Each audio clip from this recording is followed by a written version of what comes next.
নমো নমঃ শ্ৰীমদ ভগবত গীতামৃত। আজি শ্ৰীমদ ভগবত গীতাৰ সাংখ্যযোগ নামৰ দ্বিতীয় অধ্যায়ৰ অষ্টম সংখ্যক শ্লোকভাগী হৈছে এনেধৰণৰ: ন হি প্ৰপশ্যামি মমাপনুদ্যাত য়শোকমুচ্ছোষণম ইন্দ্ৰিয়াণম অবাপ্য ভূমাবসপত্ন্যমৃদ্ধং ৰাজ্যং সুৰানাম অপি সাধিপত্যম। অৰ্থাৎ উক্ত শ্লোকভাগীৰ বক্তা হৈছে ধনঞ্জয় অৰ্জুন। অসমীয়া ভাৱাৰ্থ হৈছে এনেধৰণৰ: যিটো শোকে মোৰ ইন্দ্ৰিয়বিলাক শুকুৱাই পেলাইছে, সেই শোকনো কেনেকৈ দূৰ হ'ব তাক মই ভাবি পোৱা নাই। যি শোক আনকি মই পৃথিৱীত এখন নিষ্কণ্টক সমৃদ্ধিশালী আৰু স্বৰ্গৰ দেৱতাসকলৰ দৰে এখন সাম্ৰাজ্য লাভ কৰিলেও থাকি যাব।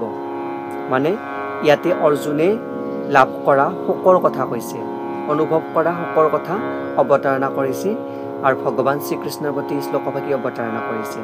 ইয়াতে স্বপত্নম বুলি এটি শব্দৰ প্ৰয়োগ কৰিছে। স্বপত্নম মানে শত্ৰুবিহীন, যাৰ কোনো শত্ৰু নাই। এই শ্লোকভাগী তাৎপৰ্যক্ৰমে বহুখিনি কথাই অৱতাৰণা কৰিছে। তাৰ ভিতৰত মই চমুকৈ কিছু কথা ইয়াৰ পৰা অৱতাৰণা কৰিব বিচাৰিছোঁ। সেয়া হৈছে, ইয়াতে উল্লেখ কৰিছে ধৰ্ম আৰু নৈতিক আচৰণৰ নীতিসমূহৰ যি জ্ঞান আছিল, তাৰ সহায়ত অৰ্জুনে যদিও নানান যুক্তি দৰ্শাব পাৰিছিল, তথাপিও এই কথা পৰিলক্ষিত হয় যে তেওঁ কিন্তু আধ্যাত্মিক গুৰু ভগৱান শ্ৰীকৃষ্ণৰ সহায় অবিহনে তেওঁৰ প্ৰকৃত সমস্যাটো সমাধান কৰিবলৈ সমৰ্থ হোৱা নাছিল।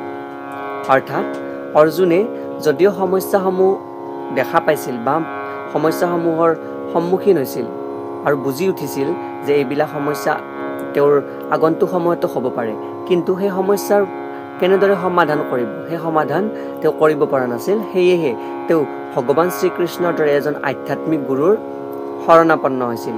যি আধ্যাত্মিক গুৰুৰ শৰণাপন্ন নোহোৱাকৈ তেওঁ সেই দমোজাৰ পৰা বাহিৰ হ'ব নোৱাৰিব বুলি তেওঁ জ্ঞাত হৈছিল। সেয়েহে তেওঁ ভগৱান শ্ৰীকৃষ্ণক আধ্যাত্মিক গুৰু হিচাপে বা কৃষ্ণ ভাৱনা সম্পন্ন এজন ব্যক্তিয়ে যেনেদৰে কৃষ্ণক সমস্ত অৰ্পণ কৰে, ঠিক তেনেদৰে অৰ্জুনেও কৃষ্ণক সমস্ত অৰ্পণ কৰে, মানে ভগৱান শ্ৰীকৃষ্ণক সমস্ত অৰ্পণ কৰি এই সমস্যাৰ সমাধান বিচাৰিছিল।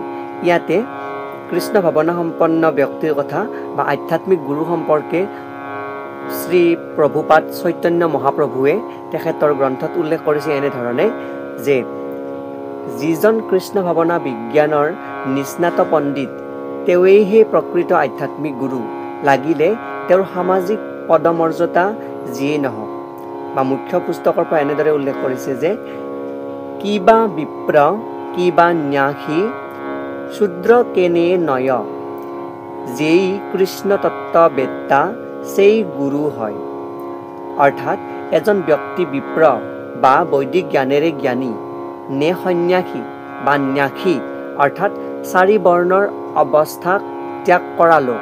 ন্যাস অৰ্থাৎ চাৰি বৰ্ণক যিয়ে ত্যাগ কৰে, মানে সন্ন্যাসী প্ৰথম আশ্ৰমত ব্ৰহ্মচৰ্য, গাৰস্থ, বানপ্ৰস্থ এই তিনিটা আশ্ৰম অতিক্ৰম কৰি, চাৰিটা আশ্ৰমে অতিক্ৰম কৰি যিয়ে তাৰ পৰৱৰ্তী পৰ্যায় পায়, সেইটো ন্যাস বুলি কৈছে। ইয়াতে ত্যাগ কৰি আহি নে নিজ কুলোদ্ভৱ শূদ্ৰ, সেইটো বিচাৰ কৰিবলগীয়া কথাই নহয়। যদিহে তেওঁ প্ৰকৃততে কৃষ্ণ তত্ত্ব জানে, তেনেহ'লে তেওঁৱেই প্ৰকৃততে নিৰ্ভৰযোগ্য আধ্যাত্মিক গুৰু। তাৰোপৰি পদ্মপুৰাণত আধ্যাত্মিক গুৰুৰ কথা ক'বলৈ গৈ এফাকি সুন্দৰ শ্লোকৰ অৱতাৰণা কৰিছে।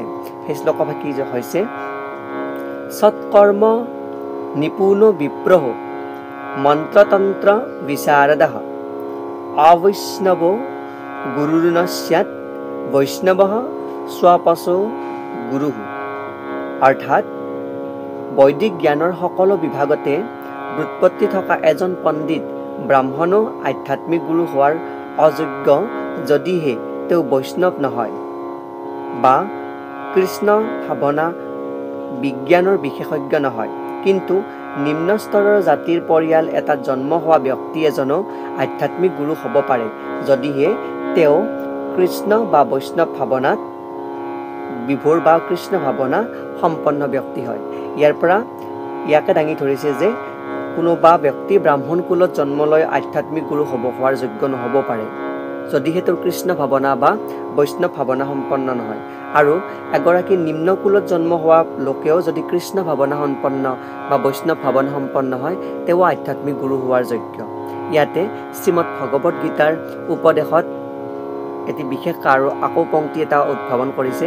সেয়া ক্ৰমে ক্ষীণে পুণ্যে মৰ্তলোকম বিশন্তি, অৰ্থাৎ যেতিয়া ভাল কাম কৰি লাভ কৰা পুণ্যৰ পুঁজি শেষ হয়, তেতিয়াই সুখৰ চৰম বিন্দুৰ পৰা জীৱনৰ নিম্নতম স্তৰলৈ খহি পৰিব লাগে। পৃথিৱীৰ বহুতো ৰাজনৈতিক ব্যক্তিৰ তেনেদৰে পতন ঘটি আহিছে। তেনে পতন কেৱল অধিক পৰিমাণৰ শোকৰহে কাৰণ হ'ব পাৰে।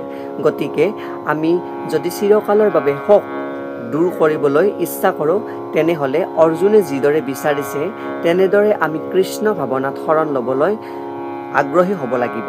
সেইবাবে অৰ্জুনে তেওঁৰ সমস্যাসমূহৰ নিশ্চয় সমাধান কৰি দিবৰ বাবে শ্ৰীকৃষ্ণক অনুৰোধ কৰিছিল, আৰু সেইটোৱেই হ'ল কৃষ্ণ ভাৱনাৰ চৰম পথ।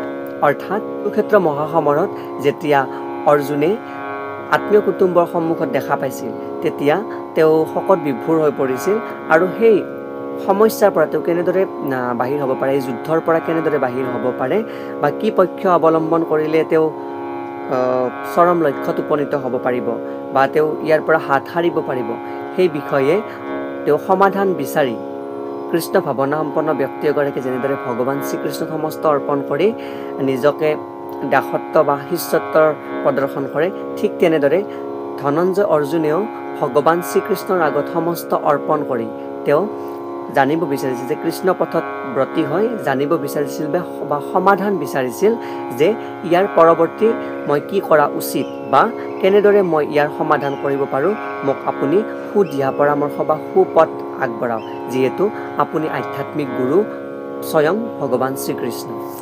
ধন্যবাদ।